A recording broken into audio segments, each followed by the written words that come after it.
Now you mentioned time, Rod. This synod has been criticized for laying out timelines. Now, as I mentioned before, synod is but one layer of a multi-layered church. What do you guys think happens in the classis around you now after this synod? My classis, now it's interesting because somebody on CRC Voices said the three biggest classes in the denomination are Grand Rapids East, Central California, and Greater Los Angeles, which is interesting because two of the three of them are here and we're out here on the West Coast. And my classis really hasn't discussed any of these issues hardly at all as a classis. Every now and then, something will come up on an interview. Let's say a classical exam on a candidate. Where do you stand with respect to the HSR? But beyond that, our classis has not debated, deliberated anything like this. And the question after this, I want to get to I think the vast majority of churches that have not discussed this, and this isn't a hot topic locally, but this synod said, okay. You've basically got it. This synod was, as Ren said, resolute. And I wasn't surprised by the outcomes of this synod. Again, I think via Paul DeVries' speech at the last synod and kind of the debacle that it all fell apart with. This synod was, we're going to lay down guidelines, timelines, and mandates. But now these are synodical mandates, and synod wouldn't be sort of, it's sometimes a sign of weakness.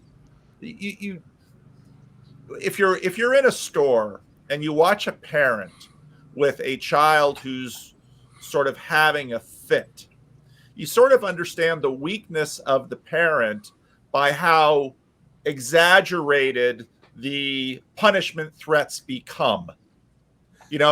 Me growing up with a stern Frisian mom, it just took a look. And, and I think a lot of us can sort of, yep, there's that look. And it's like, I'm back on track.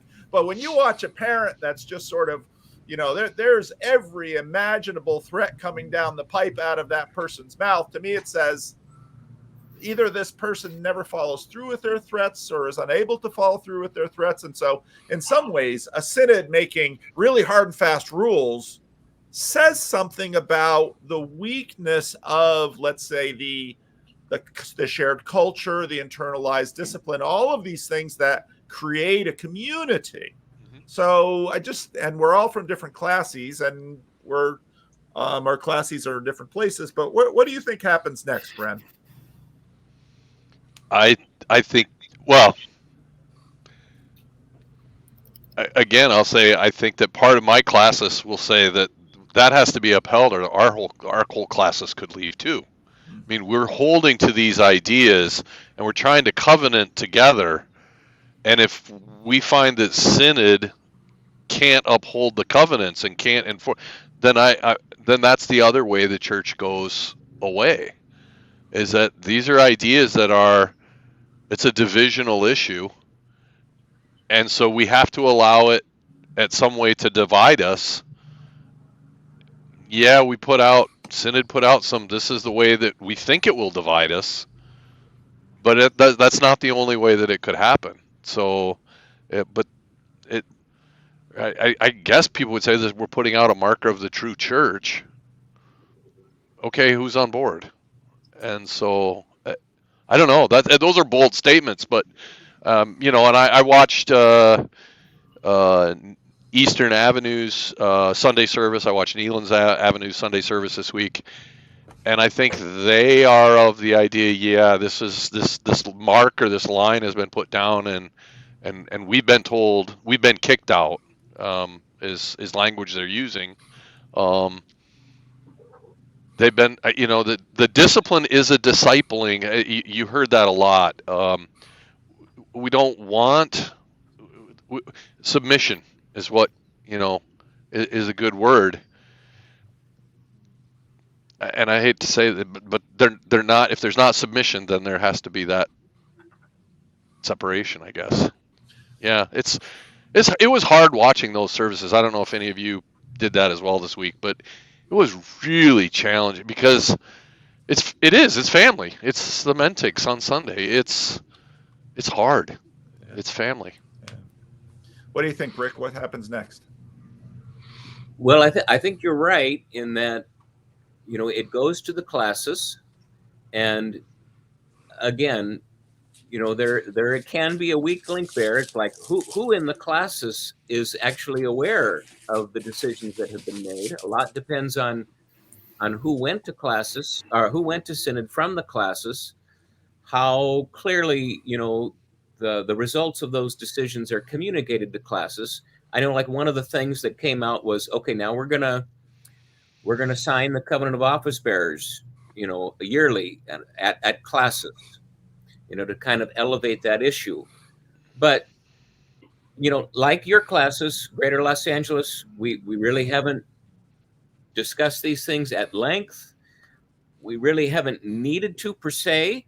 But then, again, for me, looking in, you have a classis like Grand Rapids East, where that's actually where the breakdown was, or there's almost a majority of the classes that's leaning one way. So do you really get follow through on some of these things? Is it wholehearted?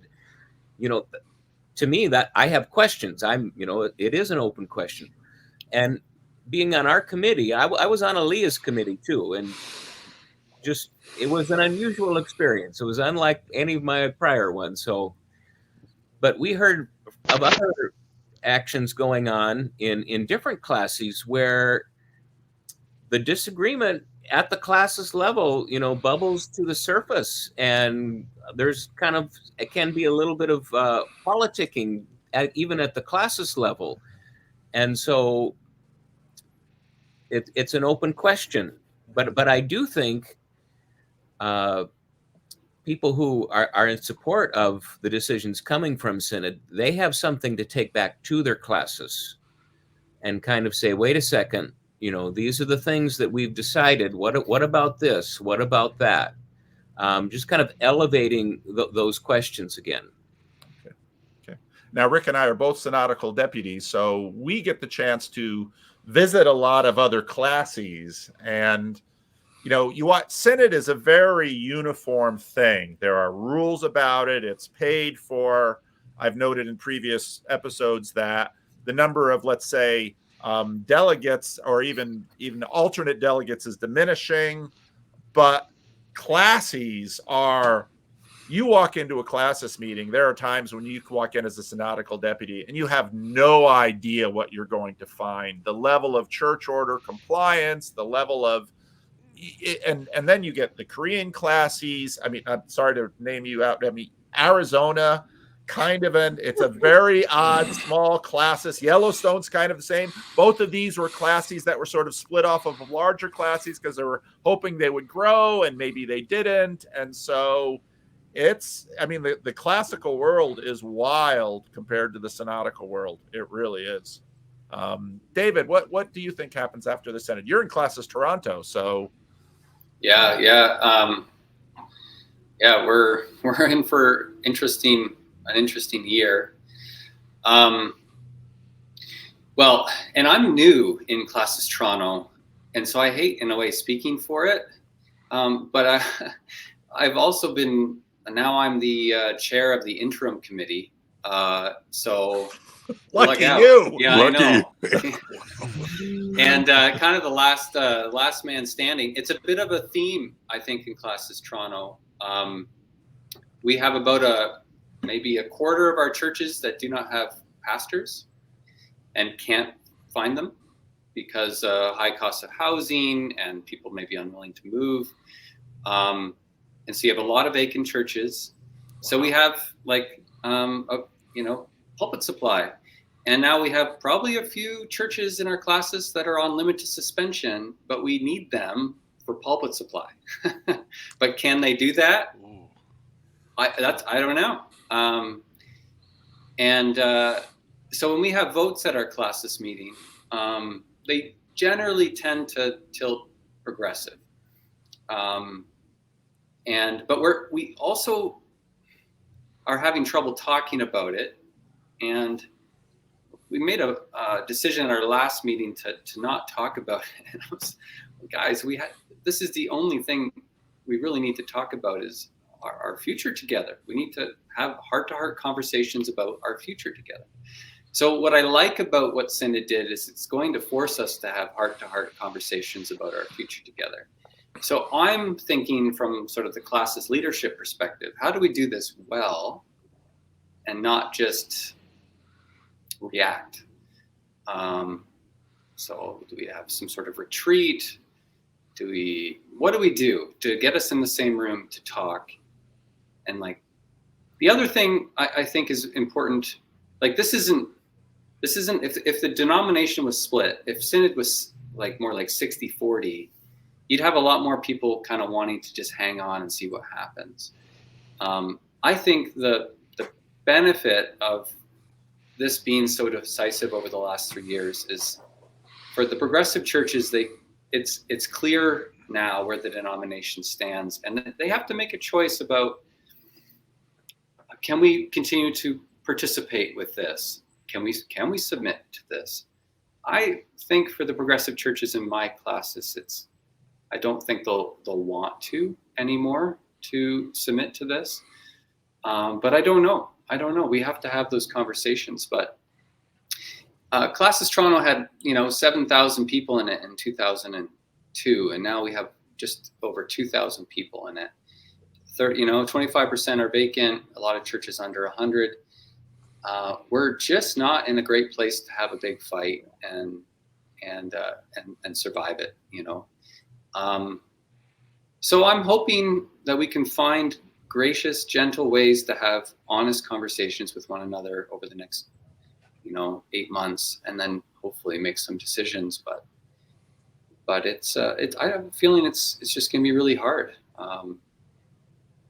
And I don't know what our classes will look like in a year from now. And even churches that are on the more traditional side are willing to submit. I don't know how they're going to find office bearers. I feel that, pretty strongly too. I just think they're going to have trouble. They're going to have trouble finding people. Rod, is anything going to change because of the Synod in your classes? Not a bit. There are no progressive churches in Classis, Arizona. Even our relationship, mutual relationship with the RCA and the Orangewood Community Church, where it's a joint mission of the RCA and the CRC, very conservative people. It's not going to change any of our conversations. There may be a little, well, we did it kind of, rejoicing or whatever, because of some of the membership of our classes, but it's not going to change anything. I think it's going to be Classis Arizona keeps getting written off as dying. When I came to Tucson, there were 45 Christian Reformed people in Tucson, and now we have 3 churches that have probably 350 people or so amongst them all, none of whom have any sort of CRC connection. So in that sense, real connection from historic connection, like me. And I'm a sentimentalist. I'm a nostalgia guy. So I do a lot of weeping because I hate what we're losing. But I don't think, one of the things that I spoke twice on the floor of Synod, once to pray, which thank goodness I got to do, and once against this signing of the covenant, like really, and because it was being ballyhooed as this is the way we can rebuild trust. And I just laughed because that's the opposite of rebuilding trust, right? Trust but verify, like that was the Reagan thing with the Russians. Well, then if you have to verify, you're not trusting. That's just, you can forget the first word. It's just stupid. And so we don't trust each other. And I feel even like there was mistrust of me. And I felt like, when I signed on to a minority report, it doesn't represent what I believe, but it was the best of the options I had, right? And so I think those are the kinds of things that when we stop trusting each other, then it's kind of over. Like, what's the point? And so if we can actually rebuild trust through vulnerability and story and conversation, I think, David, you're right on. If we can start rebuilding trust in each other, they're not operating against me. They're not trying to hurt me. We're in this together and we love each other. Then there's hope. But outside of that, you're not gonna. Yeah, so I have to sign the covenant again. It's kind of funny because it comes right on the heels of my wife and I celebrating our 50th wedding anniversary. All right, let's go sign a new covenant just to make sure that you still love each other. Like, please. So anyway, yeah, it won't change anything at Classis.